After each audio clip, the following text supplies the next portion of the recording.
we began a short series of sermons within our series of sermons on the Psalms.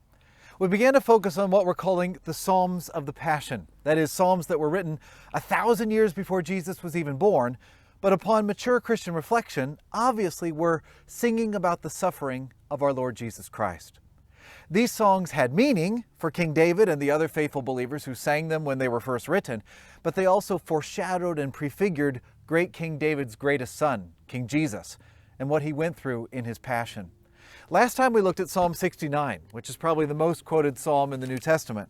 Today, I want us to turn to Psalm 55, which is only quoted directly, as far as I can tell, one time in the New Testament, and that's in 1 Peter chapter 5, not the Gospels.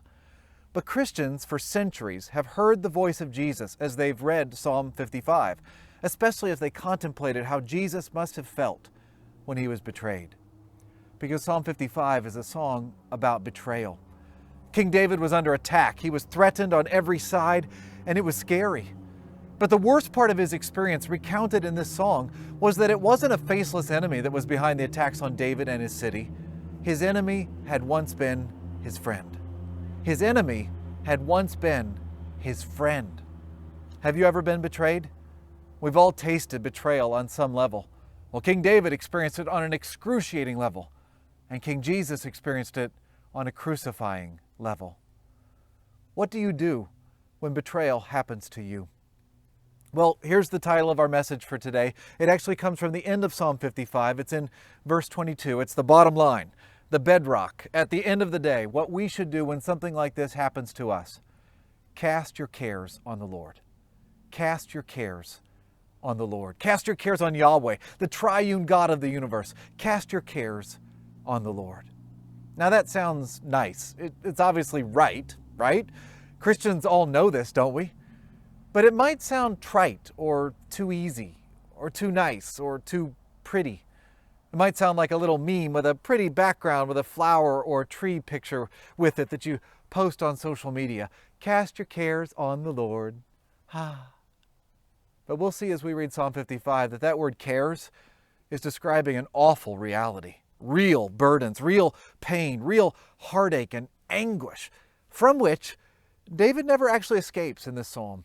When the song is over and the record stops playing, it still hurts, which makes the call to cast your cares more meaningful, not less, and the promise that goes with it too.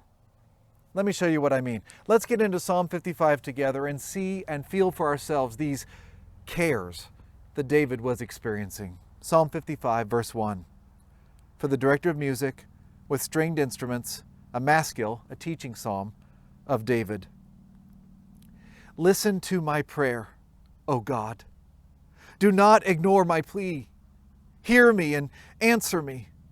My thoughts trouble me, and I am distraught at the voice of the enemy, at the stares of the wicked, for they bring down suffering on me and revile me in their anger. Pause there for just a second. You can hear from the very beginning how much David is struggling. This is a prayer. He goes right to God from the very start. Listen to my prayer, O God. Do not ignore my plea. Hear me and answer me. That's where to go. But these are the prayers of a man not at peace, not of a man who is experiencing joy and tranquility and blessing. These are the prayers of a man besieged. And think about these words being sung by Jesus and prayed by Jesus as well. My thoughts trouble me, and I'm distraught at the voice of the enemy, at the stares of the wicked, for they bring down suffering on me and revile me in their anger. He's surrounded, he's under attack. He hears his enemies' voices, he feels their stares, he feels their anger. There's violence coming at him. And how does he feel about that? Look at verse 4. My heart is in anguish within me. The terrors of death assail me. Fear and trembling have beset me. Horror has overwhelmed me. That's terrible. Have you felt like this?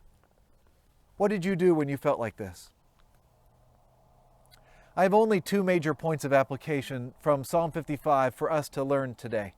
And here's the first one. When you feel like this, tell him. Tell him.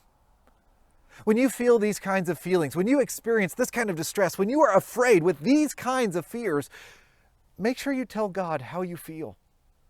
All too often, we have this stoic, fake idea that we have to get ourselves all cleaned up to pray. We have to get ourselves all composed and at peace and calm down to present our prayers before the Lord. Does David sound calm to you? Remember Jesus praying in the Garden of Gethsemane?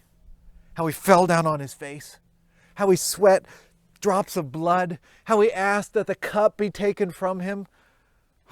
David wants out. David wants to check out. He doesn't even want to be king anymore. Not if it means this. He wishes that he could just get away from it all. Look at verse 6. Oh, that I had the wings of a dove. I would fly away and be at rest. I would flee far away and stay in the desert. I would hurry to my place of shelter, far from the tempest and the storm. That sounds kind of pretty, wings of a dove. But he's basically saying that he wishes he could get out of his contract. He's done. He's over it. How many times have we said that in the last year? I'm over it. He's saying, I wish I didn't have to do this anymore. Have you ever felt like that? Well, it's normal to feel that sometimes. Great King David felt like that. Even the greatest king, Jesus, felt like that. The question is, what do you do when you feel like that? Tell him. That's part of what it means to cast your cares on the Lord. It means to cry this stuff out to God. It's not wrong to want out. And it's not wrong to tell the Lord you feel that way. I wish I wasn't here is a faithful prayer for a Christian to pray when the attacks are on the way. And while you're telling him how you really feel, you can also ask him to fix it. That's what David does in verse 9. Confuse the wicked, O Lord. Confound their speech, for I see violence and strife in the city. Mix up their signals, block their channels, so they aren't successful in their wicked plans.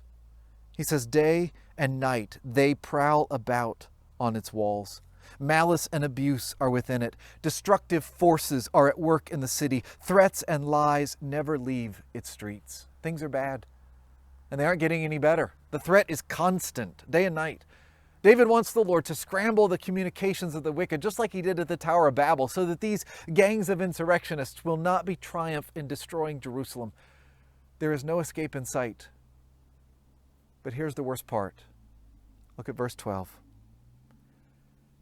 If an enemy were insulting me, I could endure it. If a foe were raising himself up against me, I could hide from him. But it is you, a man like myself, my companion, my close friend, with whom I once enjoyed sweet fellowship as we walked with the throng at the house of God. It is you. Those are the worst three words in this song. It is you. I think a lot of the Psalms are like country music songs. Country, at its best, gets at the human experience, often of loss, in short, memorable lyrics with images and licks that stick with you. I think Hank Williams would have done something great with Wings of a Dove. And I think that Johnny Cash could have done something like verses 12 through 14 with the song title, But It Is You. Betrayal is a special kind of pain because we've opened ourselves up to our friends and our loved ones. We have made ourselves vulnerable. That's why, for example, divorce is so excruciatingly painful, because you've opened yourself up and showed all of your vulnerabilities to someone who now hurts you. David was betrayed by his son Absalom, and he was betrayed by his counselor Ahithophel. This could be about either of them or someone else from David's inner circle. Whoever it was someone who had been really close to him, a peer, a buddy, a church friend. They used to worship in the temple together. And now this? Notice that David has switched to directly addressing this traitor in the song. It's just like a country song, isn't it? You did this, and it hurts. I think about Judas. How close had Judas come to Jesus? Jesus had washed his bare feet. Now, just like last week, we can be surprised or embarrassed by the imprecatory prayers, like we find in verse 15. But they're simply righteous requests for the Lord to make things right. They're prayers for God to bring justice, to fix things, to right wrongs. David is not asking for his own imperfect justice. He's asking for God's perfect justice. And he's not taking vengeance in his own hands. He's asking God for justice. Look at verse 15. Let death take my enemies by surprise. Let them go down alive to the grave, for evil finds lodging among them. If they're going to be like that, if my old friend has become my new enemy, then let him get swallowed up like Korah, Dathan, and Abiram in the desert. If they're unrepentant, if evil finds lodging among them, then Lord, bring them down. Tell him. Ask him. Call upon the Lord to fix things. Verse 16. But I call to God, and the Lord saves me. Evening, morning, and noon I cry out in distress, and he hears my voice. He ransoms me unharmed from the battle waged against me, even though many oppose me. God, who is enthroned forever, will hear them and afflict them. Men who never change their ways and have no fear of God. You see what David is doing? David is calling out to the Lord for help. He does this again and again in the Psalms. We said that last week. We'll see it again and again as we stay in the Psalms. The Psalms are full of the cries of God's people for help, turning to God with our problems, telling him how we feel, what we're going through, and what we need. How often do you do that? I believe that one of the things the Lord has done in many of our hearts in these last 12 difficult months has been teaching us to really pray about how we really feel, to really tell God how it is in our hearts, and to really cry out to God to bring real change. How often do we do that? David says that he does it, verse 17, evening, morning, and noon.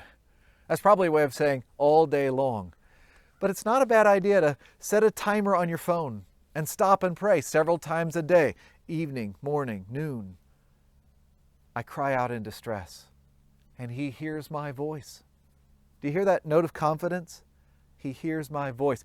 David is still distressed, but he's also trusting. That's going to be our second and last point of application for Psalm 55. Tell him, and number 2, trust him. Tell him and trust him. David has experienced the deliverance of God time and time again, and he expects it again once more. Look at verse 18. He ransoms me unharmed, that's literally shalomed, at peace, from the battle waged against me, even though many oppose me. God, who is enthroned forever, will hear them and afflict them. Men who never change their ways and have no fear of God. Again, they are unrepentant. They are unchanging in their opposition to David and to God. Well, it turns out that God is unchanging as well. He's enthroned forever. He is king forevermore. His throne will not budge. Remember when we read that back in Psalm 93 this fall? Your throne was established from long ago. You are from all eternity. The seas have lifted up, O Lord. The seas have lifted up their voice. The seas have lifted up their pounding waves. Mightier than the thunder of the great waters. Mightier than the breakers of the sea. The Lord on high is mighty. Nothing changes that. Nothing. Not even the betrayal of our closest friends. Verse 20. My companion attacks his friends. He violates his covenant. His speech is smooth as butter, yet war is in his heart. His words are more soothing than oil, yet they are drawn swords. How about that for lyrics of a country song? I'll bet Dolly Parton could do wonders with smooth as butter and soothing than oil. Or war is in his heart, and his words are drawn swords. In other words, he's a two-faced backstabber. That's what he was. That's what Ahithophel was to David. That's what Judas was to Jesus. And that's what the traitor in your life was to you. What are you going to do about it? Yes, you can confront them. David did in this song. But more than that, you can tell the Lord about them and what they did to you. And then you can cast your cares upon him. Look at verse 22. Cast your cares on the Lord, and he will sustain you. He will never let the righteous fall. That's no small thing. That's no trite thing. That's not just some meme or a platitude for some plaque on a wall somewhere. That's taking your real pain and your real burden and casting your cares off of your back and onto the Lord's back. That's finding that even if the pain does not subside, the Lord will sustain you. Because if you belong to Him, you will never fall. Now that doesn't mean you won't ever die. Jesus sang this song to the fullest, and He died after being betrayed. But He never fell. He never failed. And His faith didn't fail. He trusted God to the end, and God raised Him up from the dead. Resurrection Sunday is just 2 weeks away. This is the verse that's quoted in 1 Peter chapter 5, verse 7. Cast all your anxiety on Him because He cares for you. Cast your cares on the Lord and He will sustain you. He will never let the righteous fall. What David is singing in Psalm 55 is that even if your closest friend lets you down, more than lets you down, if your closest friend turns on you and betrays you, you can know that the Lord will never let you down. The Lord will never betray you. The Lord will never let the righteous fall. He will not just carry your burdens, He will carry you. Cast your cares on the Lord, and He will sustain you. That's the promise. The promise is that God will, in His perfect timing and in His perfect way, God will fix everything and bring perfect justice. Verse 23, but you, O God, will bring down the wicked into the pit of corruption. Bloodthirsty and deceitful men will not live out half of their days. But as for me, I will trust in you. That's the way to end, isn't it? Remember, David is still scared. He still feels everything from verses 1 through 21. All the fear, all the anguish, all the pain of betrayal. But he also is confident that God will fix everything. And so he trusts Him. Can you say that too? But as for me, I trust you. Amen.